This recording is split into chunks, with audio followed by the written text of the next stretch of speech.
एक बार गुरु जी से कहा कि जैसी होनी चाहिए वैसी आत्मोन्नति नहीं हो रही, 20-22 वर्ष पहले, और को 25 वर्ष हो गए हो। तो गुरु जी ने कहा किसी साधु की लंगोटी नहीं धोई अभी, कुछ ऐसी सेवाएं तो मिलती नहीं, ऐसे निरंतर तो मिली नहीं।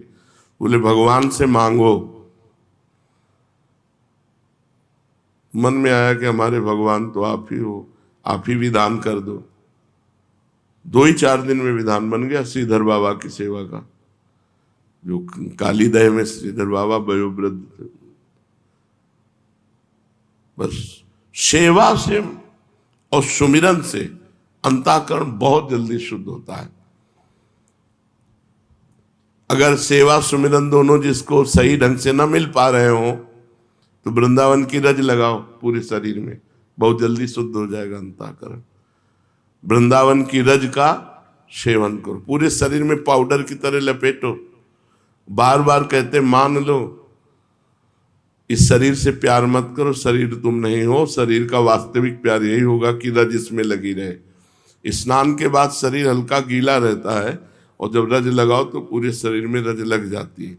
रोज लगाते हो, रज लगी है और शरीर छूट जाएगा तो श्री जी की प्राप्ति हो जाएगी।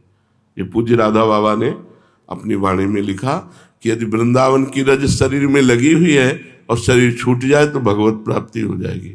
यार नाम सुमिरन नहीं बन रहा, किसी की सेवा नहीं कर पाए तो इतना तो कि खूब रज लपेटे और गीली करके तिलक रूप में ऐसे लगा लो और सूखी पूरे शरीर में लगा लो। अगर संत सेवा का क्या स्वरूप है, संत सेवा को तो उसी को गुरु सेवा मान लेते हैं।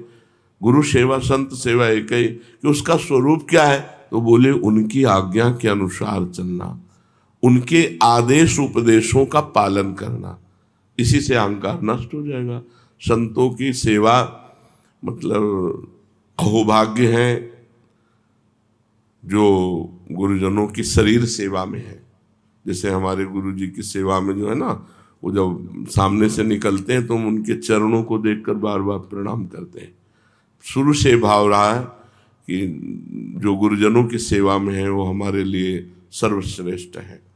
हम उनकी बराबरी आज्ञा पालन करके भी नहीं कर सकते। देखो भाव का विषय है।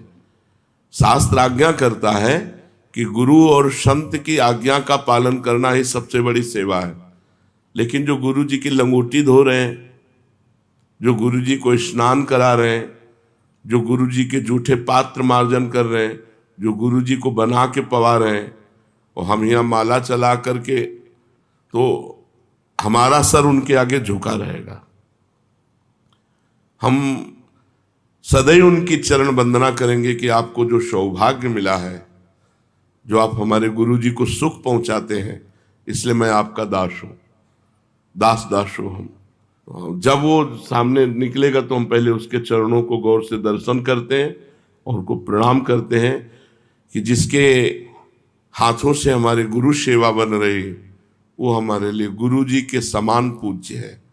उसकी बराबरी तो नहीं कर सकते हम, तपस्या करके या तीर्थ अवगाहन करके या जो भी, उसकी बराबरी नहीं कर सकते। वो तो रहेगा ही। जो गुरु जी की चरण सेवा में है, रात दिन उनके हुक्म पर खड़ा है, उनकी सेवा में, तो आप देखो, आप भजन कर रहे हो लेकिन अपने लिए कर रहे हो। हमारी बात को समझना। गुरु आज्ञा का पालन कर रहे हो लेकिन अपने लिए।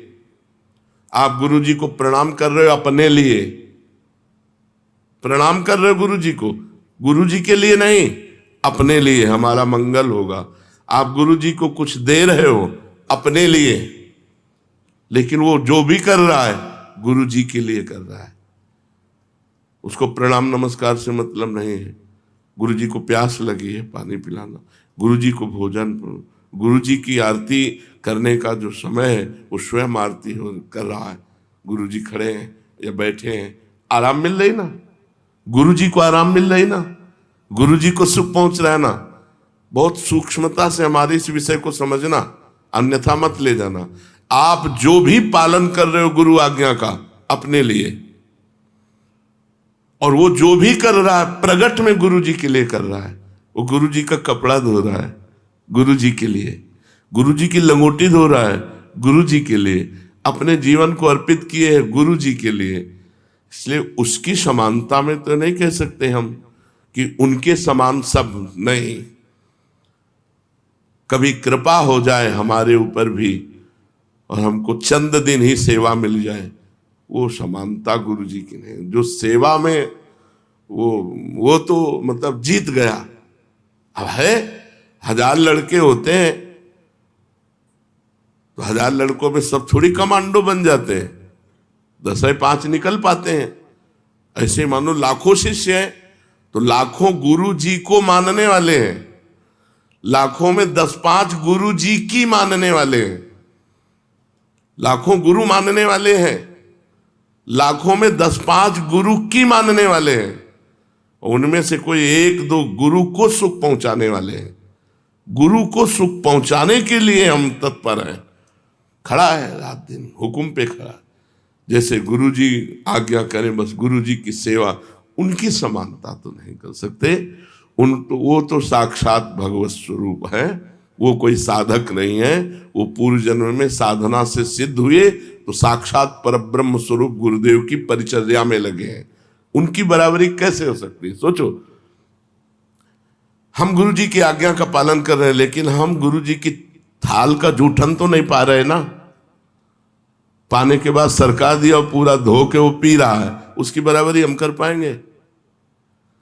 गुरु जी को छू नहीं सकते और रोज कपड़ा लंगोटी सब धो के फैला के कैसे उसकी समानता कर सकते हैं? हम चाहे जितना तप करें, चाहे जितना जप करें, उसकी बराबरी थोड़ी कर सकते हैं। और इसके बाद डांट लगाया गुरु जी ने, हे ऐसे से नहीं ऐसे। जी महाराज, उसकी समानता कैसे कर सकते हैं? हाँ, लाभ हम गुरु सेवा का ले सकते हैं उनकी आज्ञा का पालन करके, लेकिन समानता नहीं कर सकते। उनकी समानता हम नहीं कर सकते। आप लोगों के अंदर भाव हो तो भले हो कि हम किसी से कम नहीं है, लेकिन हम उनकी समानता नहीं कर सकते जो गुरु की बालवत परिचर्या में लगे हैं। धन्य है वो साधक, धन्य है वो संत जो अपने गुरुदेव को स्नान कराते हैं, गुरुदेव का चरणामृत पीते हैं, गुरुदेव को भोग पवाते हैं बना के, गुरुदेव के वस्त्र धोते हैं। गुरुदेव की परिचर्या हम उनकी समानता नहीं कर सकते। और हम ये जरूर कह सकते हैं कि भगवान उनके अधीन हो जाएंगे। जिन्होंने गुरुदेव को ऐसे रिझा लिया, भगवान उनके अधीन हो जाएंगे। भगवान, जब हमारा हृदय, जैसे इस समय बात कर रहा हूं तो हृदय एकदम द्रवित हो रहा है उनके प्रति, गुरु जी को पानी पिला दे। एक विचार करो, गुरु जी को उठा के बैठा दे, गुरु जी की चरण सेवा कर दे, ये सौभाग्य कैसे मिल सकता है? जिनका हम उच्छिष्ट कभी प्राप्त कर ले तो फूले नहीं समाते, वो तीनों टाइम उनका पार में बचा हुआ, हम कैसे समानता उनकी कर सकते हैं? जो ऐसे आंख उठा के देखना सौभाग्य प्रतीत होता है, वो आंख निकाल करके उनको डांट रहे, ये सौभाग्य? तो ये किसी पूर्व जन्म का भारी तप एकत्रित हुआ और किसी संत और गुरुजनों के अनुशासन में, उनकी परिचर्या में, निकुंज जेब में रखा हुआ है। अगर किसी संत, किसी महापुरुष की परिचर्या में आप है ना, सब दुनिया के सब साधन एक तरफ और संत परिचर्या एक तरफ। किसी को संत परिचर्या मिल जाए तो कभी ये मत छोड़ना कि मुझे भजन करना है, इससे बड़ा कोई साधन नहीं, भगवान इसके अधीन हो जाते हैं। तो जो अन्य लोग नहीं प्राप्त कर पाते, द्वितीय स्थिति है कि वो उनकी आज्ञा में बंधे रहे कि हमारा सौभाग्य इतना तो नहीं है कि मैं उनका वस्त्र प्रक्षालन कर सकूं, उनको स्नान करा सकूं, उनको भोग पवा सकूं, उनकी जूठन परिचर्या में मैं रहूं, लेकिन मैं अपने जीवन को उनको समर्पित करता हूं और उनकी आज्ञा में, तो उनकी कृपा से उसका अहंकार गलित हो जाएगा और सदगति प्राप्ति में कोई किंचित मात्र अंतर नहीं होगी, लेकिन प्रेम प्राप्ति में अंतर होगा। जो उसे प्रेम प्राप्त होगा गुरु चरणों का, वो उसे प्रेम नहीं प्राप्त होगा। नहीं, सब आप देख लो, जो हम कह रहे हैं इस बात पर देखो, आप प्रणाम करते हो अपने लिए, आप जप करते हो अपने लिए, आप गुरु बनाया है अपने लिए, गुरु के लिए क्या कर रहे हो? ईमानदारी से देख लो, ईमानदारी से वृंदावन में बैठे हो, आप अपने लिए कर रहे हो, गुरु के लिए। बोले मेरा जीवन गुरु का जीवन है, मैंने गुरु को दे दिया। अब अगर गुरु जी हमसे यहाँ जूता साफ करवाते हैं तो मैं गुरु, उसका हो गया जीवन। बस आप समझ लो, मेरा जीवन गुरु के लिए है। अगर वो मुझे 100 किलोमीटर दूर रखते हैं तो मेरा इसमें क्या दोष है? अगर मुझे वो शरीर सेवा नहीं दे रहे तो इसमें मेरी क्या? पर मैं गुरु का हूं, उनकी आज्ञा पे चलूंगा, मेरा जीवन तन मन प्राण उनका, उसको वही गति प्राप्त होगी जो उनकी परिचर्या में है, क्योंकि वो गुरु आज्ञा में है। तो गुरु आज्ञा में जो है वो गुरु की परिचर्या ही मानी जाए। किसी भी संत की सेवा करें हम, जैसे हम पूज्य श्रीधर बाबा की सेवा, तो हमारी गुरु भक्ति बढ़ी और हमारा इष्ट प्रेम बढ़ा। उनकी सेवा से हमारे इष्ट प्रेम में विक्षेप नहीं हुआ, गुरु भक्ति में विक्षेप नहीं हुई, पर व्यवहार नहीं है। सेवा से मतलब है केवल, जैसे किसी भी संत, अब कोई बीमार संत है, किसी अन्य संप्रदाय का है, आप जाइए, आप उनकी सेवा परिचर्या कीजिए, पर श्रद्धा और विश्वास अपने गुरुदेव और इष्ट पर होना चाहिए। अगर इष्ट और गुरुदेव वाला श्रद्धा विश्वास कर लोगे तो उनके जो चल रहा है वही तुम्हारे चलेगा, तुम्हारे गुरु के जो चल रहा है वो नहीं चलेगा। ये भी बात ध्यान रखने की बात है। परिचर्या हम करेंगे लेकिन श्रद्धा और विश्वास पूर्ण अपने गुरुदेव का। मैं अपने गुरुदेव की आज्ञा से आपकी सेवा कर रहा हूं, मैं अपने गुरुदेव की प्रसन्नता के लिए आपकी सेवा कर रहा हूं। मुझे आपसे कोई फल या कोई उपदेश या कोई सतमार्ग नहीं चाहिए। मुझे सतमार्ग मिल चुका है, मुझे उपदेश मिल चुका है, मुझे फल मिल चुका है, मुझे गुरुदेव मिल चुके हैं। उनकी आज्ञा है कि अगर संत सेवा मिल जाए तो करना चाहिए, तो मैं संत सेवा मान करके कर रहा हूं, आपसे कुछ चाहिए नहीं। तो उसका कभी भी परमार्थ नहीं बिगड़ेगा। जब तक संत सेवा न मिले तो नाम जपो, घर में ठाकुर विराजमान है, खूब भजन साधन करो, लेकिन इच्छा करो कि काश कभी कोई ऐसे वयोवृद्ध बीमार शरीर की हमें सेवा करने को मिल जाए। वृंदावन में तो सब संत ही हैं। देखो, एक बीच में एक माई इतनी तपस्विनी थी, संपूर्ण वृंदावन की रोज परिक्रमा लगाना, संत सेवा करना सब, और यहीं महीनों रख करके राधा नाम कीर्तन करके, और उनका शरीर पूरा। तो ऐसे भगवान दे देते हैं। कभी कोई ऐसा भजनानंदी मिल गया और उसकी सेवा बन गई तो हमारा देहाभिमान। पर सेवा सेवा है, जब तक सेवा न मिले खूब नाम जप करो, खूब और आकांक्षा करो कि इस शरीर से कभी किसी की सेवा बन जाए। बहुत जल्दी अंतःकरण शुद्ध होता है और अहंकार रहित होता है। सेवा की बहुत बड़ी महिमा है। अब जैसे सेवा भाव है, अब सब सत्संग सुन रहे हैं, अब एक रुमाल लेकर के जितने जूते चप्पल रखे हैं सबके साफ कर दिए। देखा सत्संग होके गए, गली में सोहनी लगा दी। ये सेवा नहीं, सब संतों की सेवा बन गई।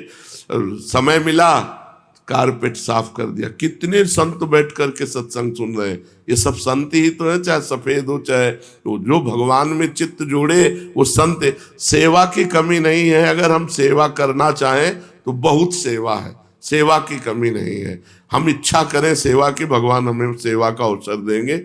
और खास बात, सब संतों के संत हैं भगवान। तो हमने कहा है चाहे राधा नाम सेवा रख लो और चाहे जुगल सेवा रख लो, तो वो भी सेवा तो है। जितना भगवान नाम जप करोगे उतने अधिक होगा, और जितना दूसरों की सेवा करोगे उतना अधिक होगा। दो बातें बताइए, सेवा और नाम जप। अंतःकरण को शुद्ध करने के लिए सेवा अत्यंत अनिवार्य है। चाहे पशु पक्षी मनुष्य साधु महात्मा किसी की भी हो, सेवा जरूर करनी चाहिए, सेवा होनी चाहिए। इसमें जो गौरव है, बड़प्पन है, अपने में श्रेष्ठता है, ये गुरुजनों की सेवा से नष्ट हो जाता है। जब बड़े महापुरुषों की सेवा मिलती है, भगवत प्राप्त संतों की सेवा मिलती है, तो अहंकार नष्ट हो जाता है। सेवक साधक में कभी अहंकार नहीं होता। मैं इतनी सेवा करता हूं, मैं इतना जप करता हूं, मैं इतना, उसमें सब नहीं होता। वो तो देखता है हम तो यंत्र की तरह चल रहे हैं, गुरुजी हमें चला रहे हैं, जैसे वैसे चल रहे हैं। तो गुरुजनों की सेवा, महापुरुषों की सेवा, सम्मान का त्याग, बड़प्पन का त्याग, गौरवपन का त्याग, इसी से अहंकार क्षीण हो जाता है।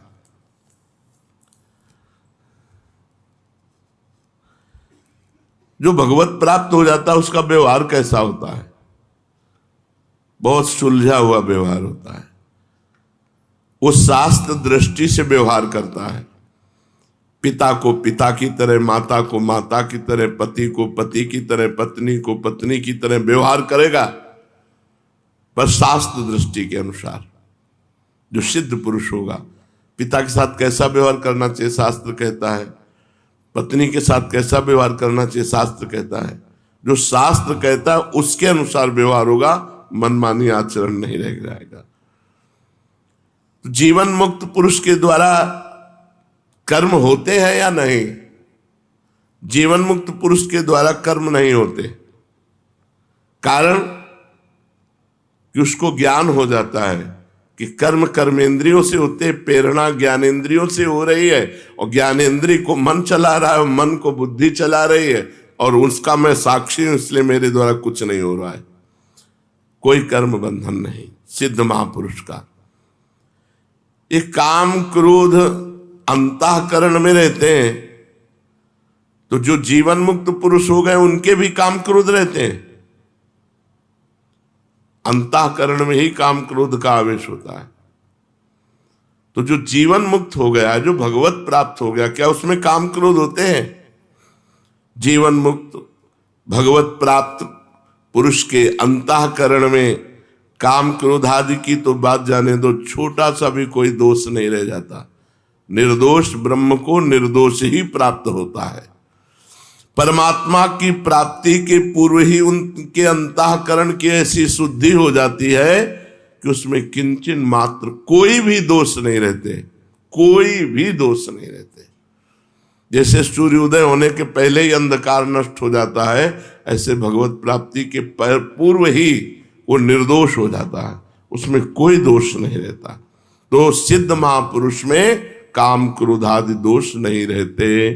जो अपने को काम क्रोधादि दोषों में लिप्त मान रहे हैं और सिद्ध भी मान रहे हैं, वो दंभ कर रहे हैं, पाखंड कर रहे हैं। काम क्रोध लोभ आदि मन बुद्धि के स्वभाव हैं या विकार है? अगर स्वभाव होता तो कभी नहीं छूटता। स्वभाव नहीं है, विकार है। काम क्रोध लोभ आदि ये स्वभाव में नहीं है, ये अंतःकरण में विकार में है।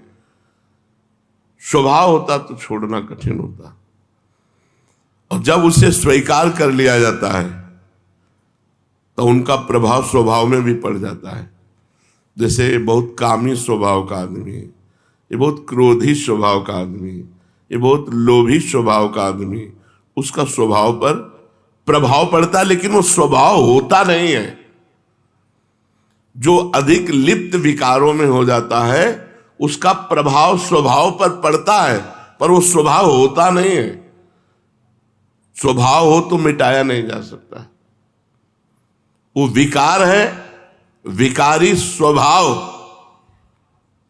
स्वभाव जो है वो शुद्ध है, पर उस विकार से लिप्त होने के कारण वो कामी कहा गया, क्रोधी कहा गया।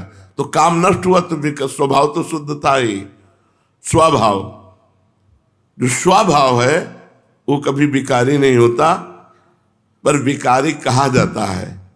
जैसे रिक्शा, कभी रिक्शा चालक नहीं बन सकता, लेकिन रिक्शा कहने से खड़ा हो जाता है।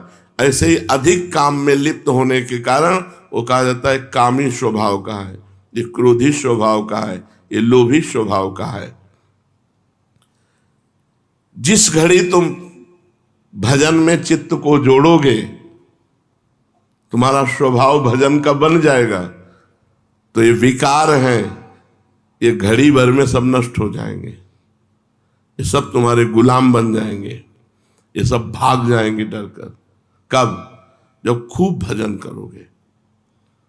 ये 2-4 माला घुमाने से नहीं। अरे भजन की अलग अलग वृत्तियां, राधा राधा राधा राधा राधा, एक भजन ये हो रहा है, एक उपांश हो रहा है, एक मानसिक हो रहा है, और एक गाढ़ भजन हो रहा है, केवल भजन।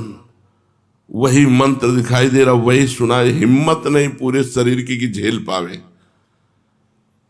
थोड़ी देर में इतनी ऊर्जा पैदा होती कि शरीर विलक्षण होने लगता है, शरीर विलक्षण होने लगता है। मतलब खुद समझ में नहीं आता कैसे कंट्रोल करें ऐसी महान ऊर्जा शक्ति। ये नाम आप खिलवाड़ समझते हो, आप भजन करके तो देखो, पहुंचो तो भजन की जगह पे। नाम जब जैसे राधा राधा कर रहे, फिर उपांशु, फिर मानसिक, ये भजन का अभ्यास है। अभी भजन नहीं हो रहा है, भजन का अभ्यास हो रहा है। और जब भजन होगा तब देखना, जो वास्तविक भजन की बात है, क्षमता नहीं है कि शरीर सह जाए। हर नस नाड़ी, मतलब एक अलौकिक ऊर्जा प्रकट होती जब से, भजन से एक अलौकिक ऊर्जा। आप लगे रहो। अभी ऐसा मत मानो आप भजनानंदी बन गए, माला घूम, जब माला और काउंटर ये सब धर जाएं, हाय हाय मच जाए अंदर से। मतलब एक पूछा कल किसी ने कि कैसा लग रहा है इस समय आपको, हम कहा कैसे बताएं, ना खट्टा ना मीठा ना कड़वा, अब कैसे बताएं। अब हम कहें कि आनंद आ रहा है कि क्या कहें, हम कुछ कह ही नहीं सकते कि कैसा लग रहा है, बस हो रहा है। भजन जब ऐसे होने लगता है तो स्वभाव बन जाता है भजन का, सारे विकार अपने आप नष्ट हो जाते हैं। लगे रहो, बस हम ये कह रहे हैं, लगे रहो। तेरी बनत बनत बन जाए रे, हरि सो लगा रहो भाई रे, तेरी बनत बनत बन जाए रे। हरि से लगा रहो भाई रे, तेरी बनत बनत बन जाए। तेरा राम जी करेंगे बेड़ा पार, उदासी मन काहे को करे।